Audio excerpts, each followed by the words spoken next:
अस्सलाम वालेकुम स्टूडेंट्स। आज हमने रिवीजन एक्सरसाइज 4.2 करनी है फर्स्ट ईयर न्यू सिलेबस की। आज की हमारी एक्सरसाइज डिटर्मिनेंट्स के रेलिवेंट है। हम इसका फर्स्ट क्वेश्चन ट्राई करेंगे। हर क्वेश्चन का क्योंकि रिवीजन कर रहे हैं तो हर क्वेश्चन का एक एक पार्ट हम ट्राई करेंगे।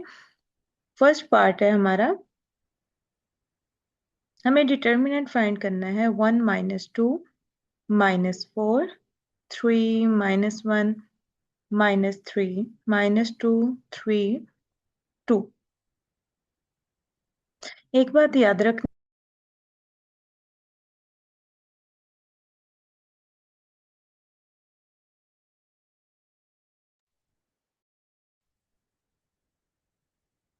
एक बात याद रखनी है कि जो डिटर्मिनेंट होता है वो हमेशा स्क्वायर मैट्रिक्स का निकलता है। ठीक है।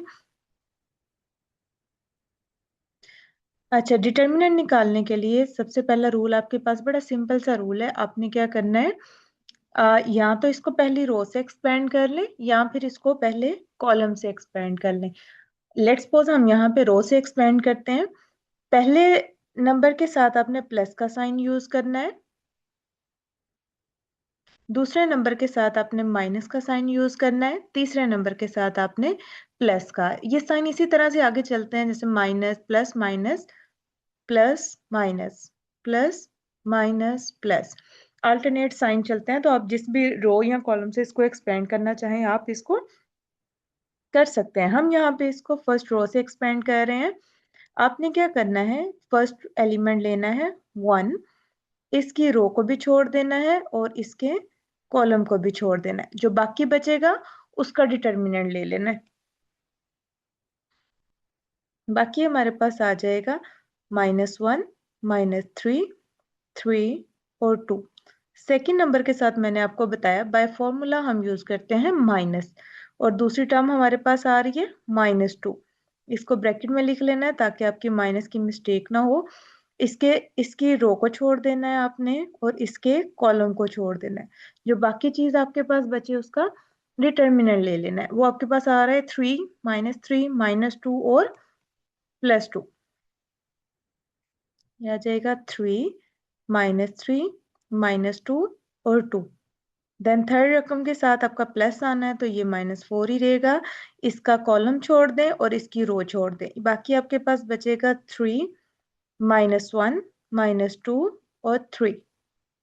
बस ये आपका मेन काम है यहाँ तक। उसके बाद इसको सिंपल सा हमने जो है डिटर्मिनेंट ओपन कर लेने हैं। डिटर्मिनेंट ओपन करते हुए पहले हम इस साइड के एलिमेंट्स को मल्टीप्लाई करते हैं। एक पहला एलिमेंट 1, ये वाला आ गया बाहर वाला, इन दोनों को मल्टीप्लाई करेंगे -2 आएगा।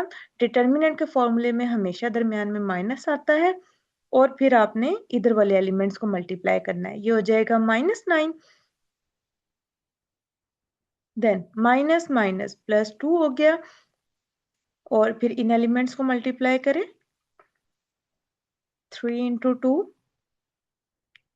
ये आ जाएगा 6, माइनस फॉर्मूले का और इन दोनों को मल्टीप्लाई करें, ये आ जाएगा +6 -4, 3 × 3 9 -2। पहले इनको मल्टीप्लाई करेंगे आप हमेशा, इसको मेन डायगोनल बोलते हैं और इधर वाला होता है सेकेंडरी डायगोनल। फिर इनको मल्टीप्लाई करेंगे, देन ये -2 माइनस माइनस प्लस हो जाएगा, +9 7 रह गया, 6 -6 0 हो गया, 9 - 2 7, 7 × -4 -28, 7 -28 करेंगे तो आपका आंसर आ जाएगा -21। ये आपका इसके डिटर्मिनेंट का आंसर आ गया।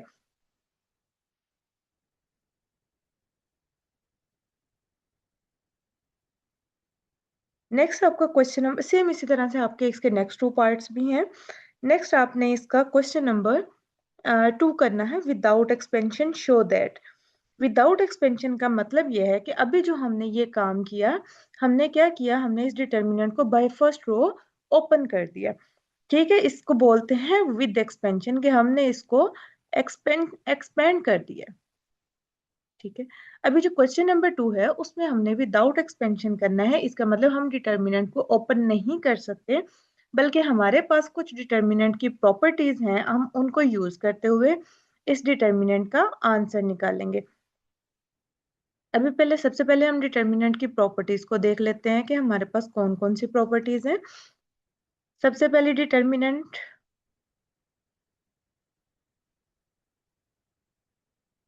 प्रॉपर्टीज,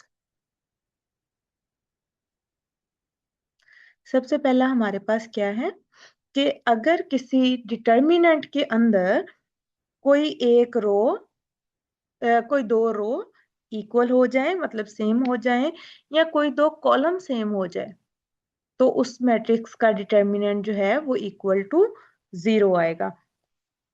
सेकंड प्रॉपर्टी ये है कि कोई एक रो रो वन रो टू या रो थ्री, कोई भी एक रो या कोई भी एक कॉलम जो है वो पूरे का पूरा 0 के इक्वल आ जाए, मतलब कि इसकी पहला पूरी रो 0 0 0 हो जाए, देन भी डिटर्मिनेंट 0 के इक्वल आता है। थर्ड प्रॉपर्टी ये है कि आप डिटर्मिनेंट के अंदर किसी एक रो को किसी एक या किसी एक कॉलम को किसी नंबर से मल्टीप्लाई या डिवाइड कर सकते हैं, या उसमें से हम कॉमन ले सकते हैं। ओके ओके, हम इन सभी डिटर्मिनेंट्स को हमने 0 के इक्वल प्रूव करना है। हम फर्स्ट वाला ट्राई करते हैं। हमें कोई से दो ओके, कुछ डिटर्मिनेंट की प्रॉपर्टीज ये हैं कि हम कोई दो रोज को माइनस भी कर सकते हैं, कोई दो रोज को प्लस कर सकते हैं, कॉलम्स को प्लस माइनस कर सकते हैं हम, और कॉलम्स को रोज को हम इंटरचेंज भी कर सकते हैं। जब भी आप रो या कॉलम को इंटरचेंज करेंगे, ये नोटेशन इंटरचेंज के लिए यूज होती है कि हम उसको शफल कर रहे हैं, रो वन को R2 बना रहे हैं या R2 को R1 बना रहे हैं, देन माइनस जो है वो बाहर आ जाता है डिटर्मिनेंट का।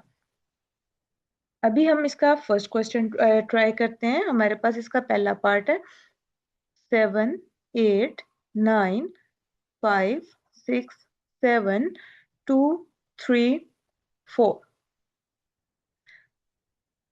अच्छा जी, आप चाहे तो कॉलम्स को कर लें, चाहे रोज को कर लें। लेट्स सपोज मैं यहाँ पे रोज को कर रही हूँ, मैं R1 में से R2 को माइनस कर रही हूँ। जो मैंने पहला लिखना है R1 या C1 या C2, उसी की जगह मैंने अपने आंसर्स लिखने हैं। मैंने रो 1 में से रो 2 को माइनस कर रही हूँ। 7 - 5 2 आ जाएगा, 8 - 6 ये भी 2 आ गया, 9 - 7 भी 2 आ गया।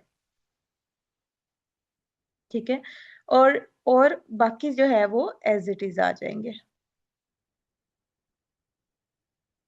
नेक्स्ट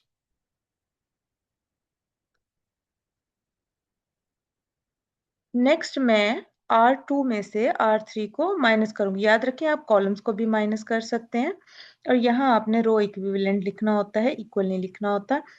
अच्छा जी, अब मैं माइनस कर रही हूँ रो 2 में से रो 3 को, R2 माइनस R3,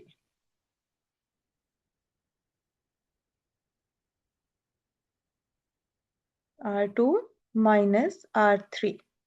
तो 5 - 2 3 हो जाएगा, 6 - 3 3 हो गया, 7 - 4 वो भी 3 आ गया, नीचे वाली एज इट इज आ जाएगी। नेक्स्ट स्टेप में अगर आप चेक करें तो ये सारी रो 2 2 आ रही है, और अगली सारी रो 3 3 आ रही है। तो मैं क्या करूंगी, यहाँ पे इसका कॉमन ले लूंगी।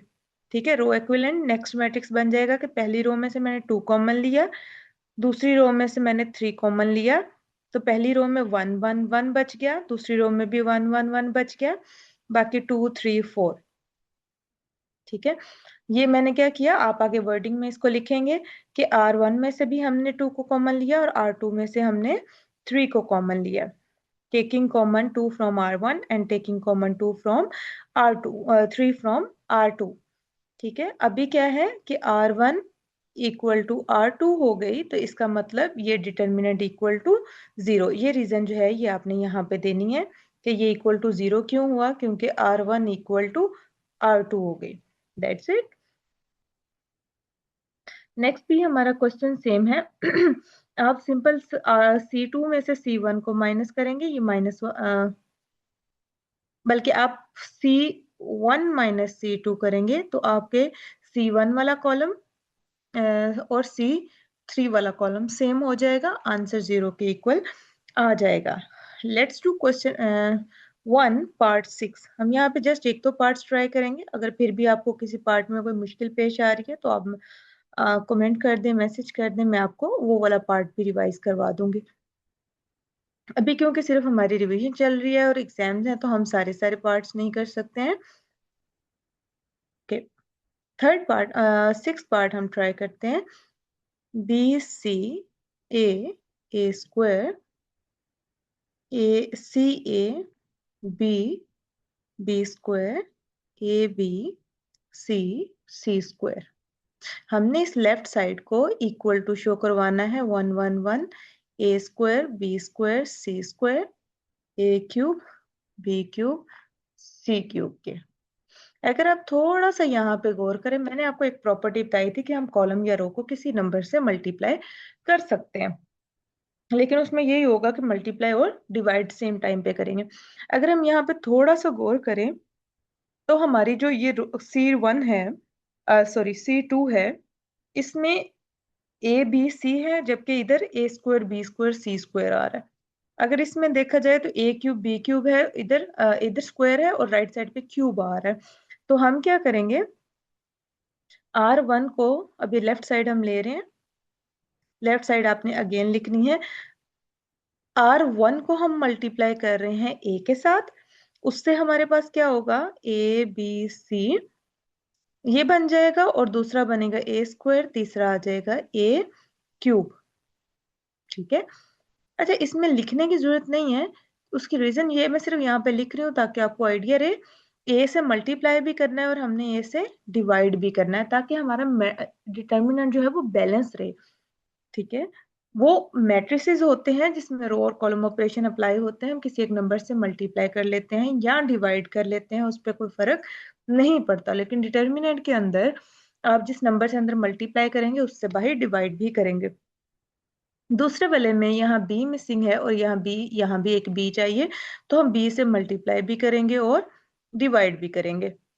बी स्क्वायर बी क्यूब, मैंने क्या किया, बी से R2 को मल्टीप्लाई कर दिया, फिर बी को R3 से, सी को R3 से करेंगे। और मैं फिर बता रही हूँ कि ये वाली चीज यहाँ पे लिखना जरूरी नहीं है, सी से मल्टीप्लाई भी करेंगे और डिवाइड भी करेंगे। सी स्क्वायर सी क्यूब। अब क्या हम पहले कॉलम में से एबीसी कॉमन ले सकते हैं, वो बाहर आ जाएगा, और डिवाइड में भी एक एबीसी आ रहा है, यहाँ 1 1 1 बच जाएगा, A square B square C square, A cube B cube C cube. यहाँ पे आप लिखेंगे taking A B C common from C1। तो ये तो कैंसिल हो गया, बाकी ये जो सारी चीज है ये आपकी राइट हैंड साइड होगी। यहाँ पे आप देखें पूरे क्वेश्चन में हमने कहीं भी डिटर्मिनेंट को ओपन नहीं किया, बल्कि हमने उसकी कुछ प्रॉपर्टीज यूज करके उसको आंसर दे दिया। तो सेम इसी तरह से बाकी क्वेश्चन भी हैं। You must try all of this question and it's very important chapter for long question and short questions. अभी हम नेक्स्ट वाला क्वेश्चन ट्राई करेंगे, क्वेश्चन नंबर 3। सबसे पहले इसको इरेज कर लेते हैं।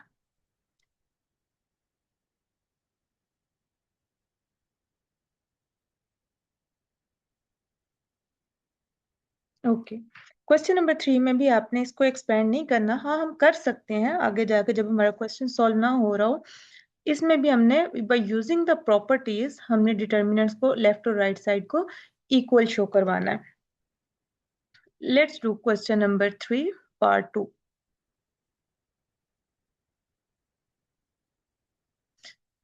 ए प्लस एक्स ए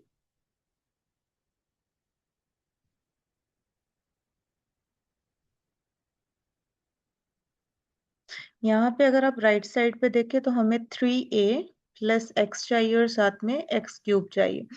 तो अगर आप इन तीनों कॉलम्स को ऐड कर दें या तीनों रोज को ऐड कर दें तो हमारे पास 3a प्लस एक्स बन जाता है। हम क्या करेंगे, R1 C1 plus C2 plus C3 तीनों कॉलम्स को ऐड कर देंगे, ये हो जाएगा 3a प्लस एक्स। ये भी ऐड कर दें, ये भी आपके पास 3a प्लस एक्स आ जाएगा एंड 3a प्लस एक्स। हमने इन तीनों कॉलम को ऐड कर दिया, या बाकी जो दो कॉलम है वो एज इट इज यहाँ पे आ जाएंगे। अभी हम क्या कर सकते हैं, पहला कॉलम सेम हो गया तो इसमें से 3a प्लस एक्स को हम कॉमन ले लेंगे, बाकी 1 1 1 बच जाएगा। ए प्लस एक्स और ए प्लस एक्स। जब भी आपके पास कोई रो या कॉलम जो है वो 1 के इक्वल आ जाए सारी की सारी, फिर आपने क्या करना होता है, कोई सी दो रोज को माइनस करें या सिर्फ 1 पहले वाली रहने दें और बाकी दो को आप माइनस करेंगे तो आपके पास नीचे 0 बन जाएगा।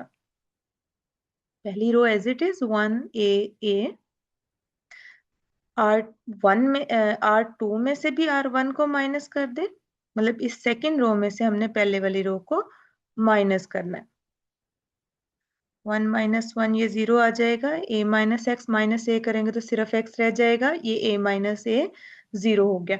फिर R3 में से भी हम R1 को माइनस करेंगे, ये रो आपने सेम रखनी है, अगर एक ही टाइम पे माइनस कर रहे हैं तो ये भी 0, a माइनस ए भी 0 हो जाएगा और लास्ट वाला x आ गया।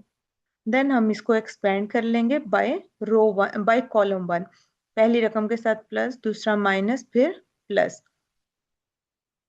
1, इसकी रो छोड़ दें, इसका डिटर्मिनेंट छोड़ दें, बाकी आपके पास आ जाएगा एक्स ए 0 एक्स, इसका डिटर्मिनेंट। अगली दो टर्म 0 0 है तो वो आपके पास 0 ही आंसर देंगी। इसका डिटर्मिनेंट ओपन कर लें, ये आपके पास आ जाएगा, ये एक्स स्क्वायर हो जाएगा माइनस 0, तो ये आपकी राइट साइड आ जाएगी, यहाँ पे एक्स स्क्वायर है।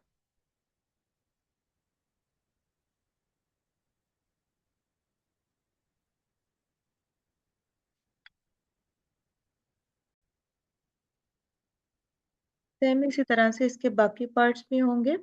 जैसे हम क्वेश्चन नंबर इसका थर्ड पार्ट ट्राई करेंगे। थर्ड पार्ट में आप चेक करें, यहाँ पे एक्स वाई जी ऑलरेडी है, 1 1 भी है, यहाँ पे एक्स स्क्वायर वाई स्क्वायर और जी स्क्वायर है, जबकि यहाँ पे वाई जी एक्स जी ये चीजें आ रही हैं। ये सेम अभी जैसे हमने सेकंड पार्ट किया, ये भी इसी तरह से होगा। आप इसके कॉलम 2 को मल्टीप्लाई, रो 1 को मल्टीप्लाई करेंगे एक्स के साथ, ये आपके पास आ जाएगा x x square x y z. Row 2 को मल्टीप्लाई करेंगे y के साथ, ये आ जाएगा आपके पास वाई स्क्वायर एक्स वाई जी। सेम थर्ड रो को मल्टीप्लाई करेंगे z के साथ। अभी इसका थर्ड कॉलम जो है वो सेम हो गया, हम उसमें से एक्स वाई जी को कॉमन लेंगे और नीचे हमने जिससे मल्टीप्लाई किया उससे डिवाइड भी करना है,